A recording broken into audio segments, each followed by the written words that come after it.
Also, the squad back with another video. I said that time I was going down. Make sure you hit the like button and the subscribe button for me, please. Y'all see it right here. Definitely if y'all didn't check out my video yesterday, make sure y'all go check it out for me, please. Definitely something I wanted, y'all to check out.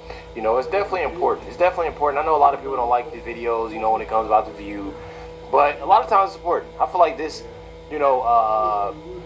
this segment is definitely important to me because, obviously JD Vance, had joined him. Check it out right here. For 29 seasons, this show has invited thousands of guests with all kinds of diverse points of view. And we have been asking our next guest to join us for a while now. So we're glad that he's taken us up on the offer today. Please welcome author of the new book, Communion, Finding My Way Back to Faith, the Vice President of the United States, JD Vance.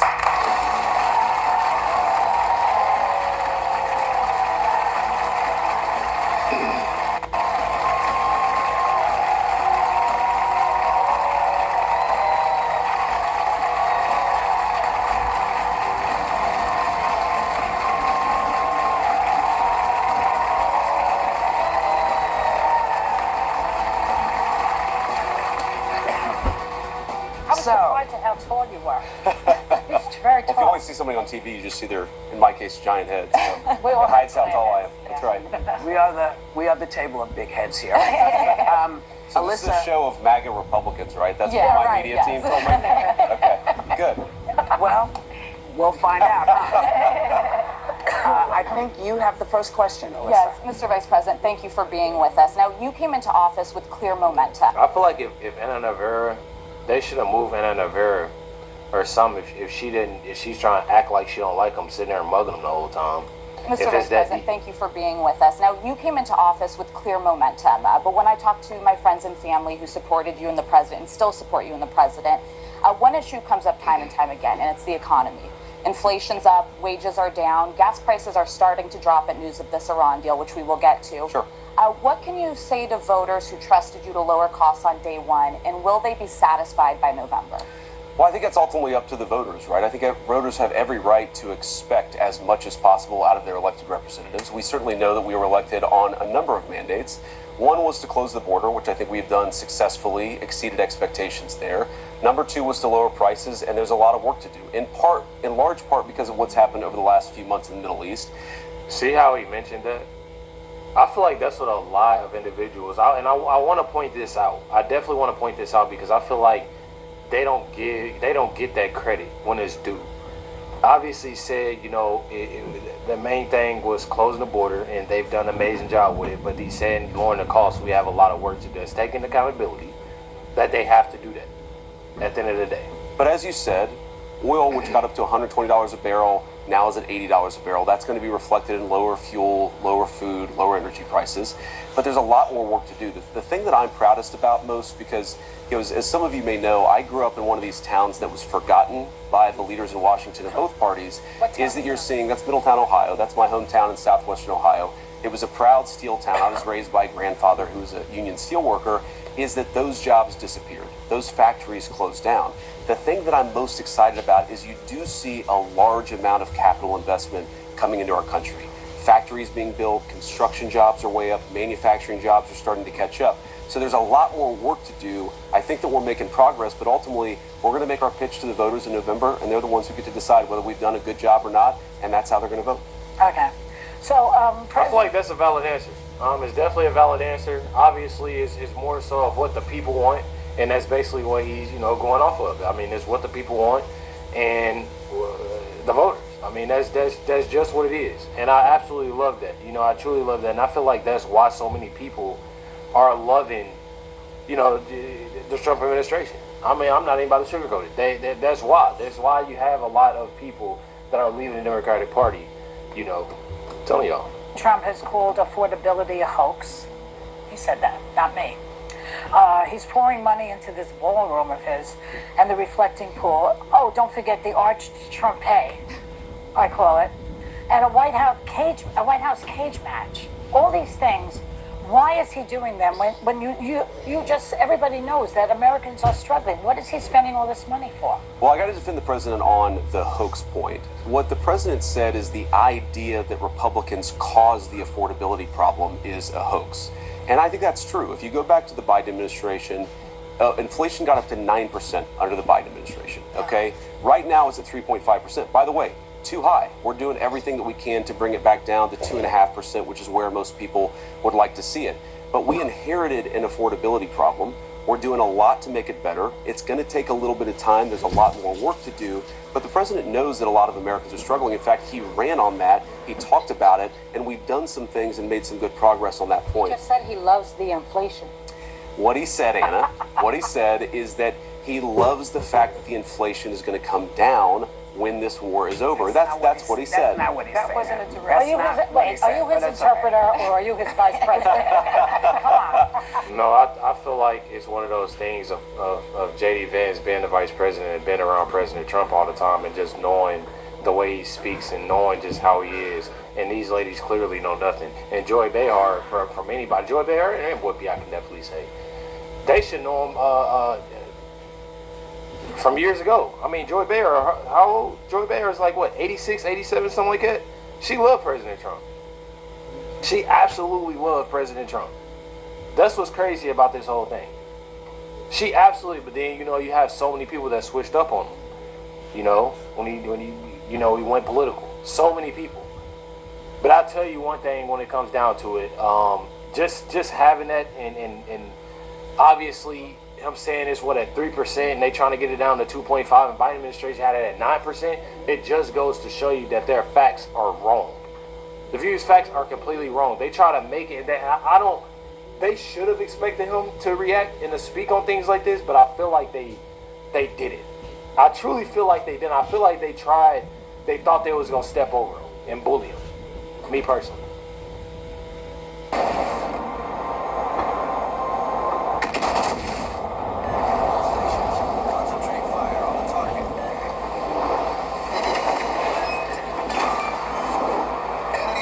Sunk.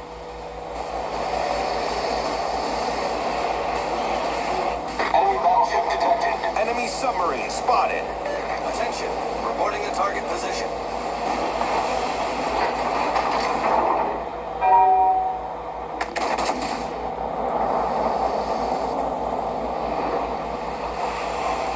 Enemy heavily damaged.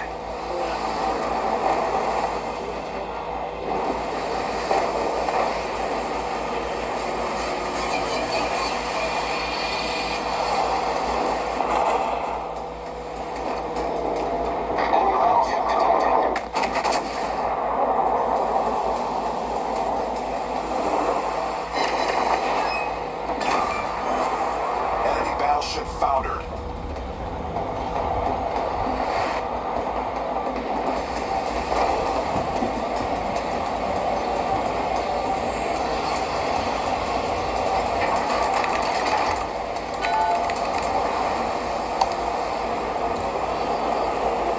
I need intelligence data.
look, what the president said, people were asking about the inflation. They were asking about the affordability problem, which again is very real. And what he said is, I love the inflation because it's going to come down when the war is over. And now, again, we already see gas prices today, $4.06 a gallon, too high, but way down from where they were just a couple of weeks ago. So there's a lot we got to do, but I think that we're doing as much as we can. We're going to keep on working at it. And again, the American people are going to make their verdict, but I think that we have a very credible case to run on, that we brought a lot of new investment. We're building the factories. That is going to pay serious dividends for the American people over the long haul. When? Well, Joy, if you look at manufacturing jobs, Okay. those jobs are increasing at a large number. Construction jobs are doing a little bit better. So what happens is the construction jobs to build the factories, and then the manufacturing workers go back to work. That also leads to rising wages. That's one of the things that I'm very proud of, is if you look at the amount that wages are going up now compared to, say, 2022, they're going up way faster. That's a good thing. You know, the affordability problem. Again, gas, way too high right now. Certain things way too high. You know, rents have been either flat or down for 12 months now. So there are things that are showing signs of life, things that are showing signs of progress. My view, I'm sure you guys don't agree with it, is that we inherited a mess and we're fixing it. But sometimes it takes a long time to fix a mess. Sonny. So basically, for the people that don't have common sense, on what from my understanding is that, first of all, everybody's not perfect. Regardless, you're going to have being a president. Obviously, we haven't been in that position, but I can almost tell y'all that it's most likely a tough spot to be in. And again, everybody's not perfect. So for the people again that don't have that common sense there, what he's saying is that he's fixing the mess that the last administration, has done and had messed up. And that even though things ain't looking so good right now, they're trying their best. And there's other things that are doing very well. So there you have it right there. Okay. Mr. Vice President, according to a new report from the New York Times, you were the leading voice behind the scenes to release the Epstein files, and we applaud you for that. And you warned top officials, including top DOJ officials, at strategy meetings taking place inside the Situation Room. We understand that there were tapes of those meetings, that this was a huge problem for the base. The report says you even floated having Tucker Carlson interview Ghislaine Maxwell to clear the president's name, but you were rebuffed by your people. Why? Well, I'd say, first of all, don't believe everything that you read in any newspaper, whether it's a right-leaning paper or a left-leaning paper, because as you guys know, well, there are things that are true, things that are false, and things that are totally missing context. Well, here's what I'll say. So, number one, I am, frankly, kind of a conspiracy theory on the Epstein stuff, and that story says that that's one of the things that's true, is that some people called me a conspiracy theory on the Epstein stuff. And I love Susie, but absolutely, she thinks I'm a conspiracy theorist on the Epstein stuff, because I think that it's crazy that you had this guy who is clearly a sex predator who is hanging out with a lot of very wealthy and powerful people. Like, that really bothered me. I don't know what's there, of course. Nobody knows exactly what happened unless you were there, but that really bothered me, and I wanted to have full transparency. What I disagree with is the idea that this game, you're not ready for it.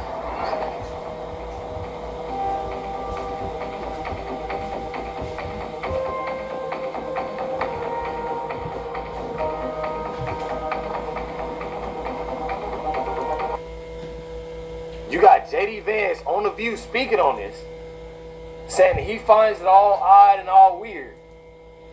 And there's members of The View, hosts on The View, that have hung out with this individual, especially Whoopi. White House wasn't committed to full transparency. We have to remember. If I'm not mistaken, he gave Whoopi a plane or put her on a plane. It's something with that. Something. With is the idea that the White House wasn't committed to full transparency. We have to remember, like, I was inside the room when some of these decisions were made. The Epstein Files Transparency Act, the one that the president signed, the one that led to all these files that we're seeing, the emails. By the way, again, sorry, I do have to defend my boss. I know you guys don't always appreciate this, but, one of the things you see in the Epstein emails is that Jeffrey Epstein hated Donald Trump, and that Donald Trump literally reported Jeffrey Epstein to the police. That's one of the things that came out of these files. They were best friends for about a decade. And remember, he signed that Transparency Act under duress when some Republican women, congresswomen like Lauren Boebert, like Marjorie Taylor Greene, did not give in to his pressure of not signing. He brought Lauren Boebert into the Situation Room to see the problem with Anna Navarro is that Anna Navarro is a person that, and this is what makes me mad when it comes down to individuals like this, and why I choose to not talk a lot of things, only if I have to. When you have a person that's very, very defensive, when you have a person that's very, very hostile, it's not going to do them well. I'm not going to say both parties, but it's not going to do them well. The way that she's doing, cutting them off, and being so mad. Okay, that's not true. This is that, and this. That's not. It goes to show you a person's character. It truly does, and hers is disgusting. To her into caving on not voting for that bill. So let me respond to that. So that's all true. Let me respond to that. So number one is, yes, Donald Trump, he said this. He knew Jeffrey Epstein back in the 1980s. He also threw Jeffrey Epstein out of his club when he found out he was a creep and reported him to the police. That's something that the media often misses when it reports this story. They tell the fact that they knew each other in the 80s, which the president himself admits. They ignore the fact that he narked on him to the police and led ultimately to JeffreyEpstein's downfall. To that point, Anna, you know the Republican Party. Well, it's one of the things that led to law enforcement investigation. But on the point that you made, it was allegedly over a real estate deal that they got into a fight over. But the email says and actually they didn't just know each other. Let's just be truthful and transparent here. They didn't just know each other. They were incredibly close friends. He reported him to the police. That's what I'm saying. That is objective. That is objectively true. But Anna made another point that I think I would be if I may, because Anna made a very important point. This question. It's because Whoopi is trying to tell them to calm down. You literally have Alyssa that's trying to talk. You have Sonny trying to butt in because Anna Navarro she thought she was all tough because she said something, and they're not making sense here. Regardless of the fact that he was good friends, a friend, knew about him, this, that, and the other, hung out with him, this, that, and the other, that still doesn't mean. That's just like me saying I was friends, or I knew of, or I hung out with a buddy of mine, and I found out later after hanging out with him for 5 or 10 years that he's been doing this. I report him to the police, and then years later, people sit there and you was best friends with this person. You was it. People can't do that. People literally can't do that. I know for a fact we've all had friends that did something, or a friend. I ain't gonna say friend. A friend or a family member, or somebody that you hung out with all the time, and they've done something that truly is pretty bad. Pretty horrible. We might not have all called the police and said anything or anything like that, but you know that you don't hang around that person no more. But they sit there and they try to paint this whole picture and have this whole agenda of making President Trump look bad as much as possible. Did Donald Trump release these files only under duress from Republicans? And Anna, you know the Republican Party probably better than I do. The idea that Donald Trump runs around afraid of Republican congressmen as opposed to the other way around is kind of crazy. What was the bipartisan? It was Republicans and Democrats. But because the Republicans control the House and the Senate, particularly the Senate, you need the Republican sign-off. What the president did is, look, I will say this. Again, I was in there in the meetings. He was very frustrated that the Democrats were making this about him when he's like, look, I threw the guy out of my club. I am the guy who reported him to the police, or one of the people who reported him to the police. The president was frustrated about that, absolutely. But he eventually came to say, you know what? Let's just get everything out there. Let's have this out in the public. And he actually called the senators. I was there. He called the senators and said, you know what? Pass this bill, I'll sign it. And that was it. Let me follow up briefly. Let me follow up briefly. Yes. It sounds like you believed that there would be men in the files who would be held accountable. Rightfully so. And the American people are with you on this. Why haven't we seen the release of over 2.5 million additional Epstein file documents? It seems like you are someone that is on the right side of history on this. Hey, y'all want to know what's crazy about this whole thing? They keep on talking about this Epstein files, and I've just realized this. The crazy thing about this whole time they've been talking about this, and I don't know if y'all quiet. Y'all probably gonna say the same thing that I'm gonna say. This whole time, Whoopi hasn't said anything. Mm-hmm. She ain't asked no questions. Mm-hmm. She hasn't said nothing. And I truly feel like she don't want to lie. She acts like it's something, but I don't feel like this is something that she wants to do. Sarah Haynes is a person that truly, she can be quiet at times, I should say, more than anybody. But Whoopi isn't. For her to sit there and try to interrupt though, and like, hey, y'all calm down type. Like, y'all chill out. And then that's when, you know, if y'all go back and JD Vance like, okay, Whoopi, if you'll let me explain, that's about the only time that Whoopi really even says something. So I wonder if she's going to say something. Additional Epstein file documents. It seems like you are someone that is on the right side of history on this. So we've released, I think it's 6 million files or 6 million pages of documents. My understanding is that 2.5 million, Sonny, I'm going to check on this to make sure, but my understanding is that a lot of those are duplicates of things that have already been released. So we're not holding anything back. Some of those she said just release them and we're not going to have any questions. I guarantee they release them. They're still going to ask questions. They're still going to make President Trump to the extreme of saying, oh, he's doing this and he's doing that. Apparently, you can go from zero to a. It's just never ending with them. It's never ending. But we're not holding anything back. Some of those things are like the courts have to order you to release them. So that was one thing that we confronted. You talk about this situation where meetings is, you know, there's a big bunch of files that existed, I think in the Southern District of New York, or maybe it was some other jurisdiction. But we were like, we want to release these files, but you need the court approval in order to release the files. Sometimes we would apply to release the files and the courts would say no. So those particular documents, I would need to actually like know exactly what you're talking about. 3.5 million documents were released, and my understanding is 2.5 million have not been released. Those may have been the ones that are under court seal. I don't know what the documents you're talking about, but I'm telling you, Let me go to break. Sure. Let me go to break. So Whoopi says, let me go to break. Let me go to break. That's the only thing Whoopi has said. This whole talk about the files. That's completely it. That what was that, like 6 minutes, 5-6 minutes? Nothing. I don't know.